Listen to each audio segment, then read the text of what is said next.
আসসালামু আলাইকুম বন্ধুরা, আপনারা কেমন আছেন? আমি তো বালাই আছি। আর এই হতো দিন তো রাহাত বেমার আসলা, এখন একটু সুস্থ সুস্থ হয়েছেন।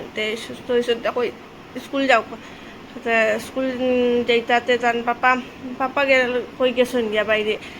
তার লাগিয়া আজকে সকাল সকাল উঠি আমার লইয়া যাইতে লাগে।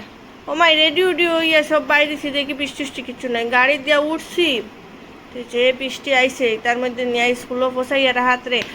তারপরে ফসানির পরে একটু পরে দেখি না বৃষ্টি কমে গেছে। তে আমি ওই বৃষ্টি যদি কমে গেছে তে আটি যাই গে, চলো আমরা মা মেয়ে দুজন মিলিয়া তো আমরা দুজনে আটা শুরু করছি। ওই দেখো রাত্রে স্কুলও দিয়া আর আর আয়াতে তা কত গফ কর রাইতাম আর আটিতরা বহুত জায়গা আটি লেছে এটা।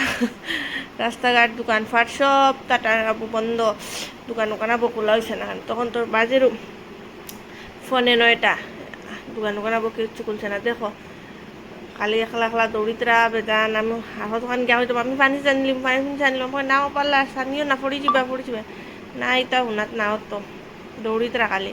আর কত কান আই এখন না কুলো লও পরে কুলো লই লিছিল ইয়াই গেছি গড়। এখন গৌড়াই এল দেখাইতে তাই তো চিনন গড়, ওই তখন আমি গড়াই গেছে, বললাম যাও এখন আইয়া গড় টান দৌড়ি আবার ঢুকি চিত্রা।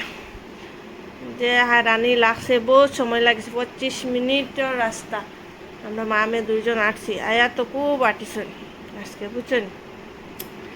রাহা তো আটিয়া কোনোদিন হইলে মামির লগে চলো, আর ইটা তো আটি আর বুঝছেন নি, তা শরীর কমাইতাম শরীর কমিতে হইলে তার লাগিয়া হাঁটা শুরু হয়েছে কালকে।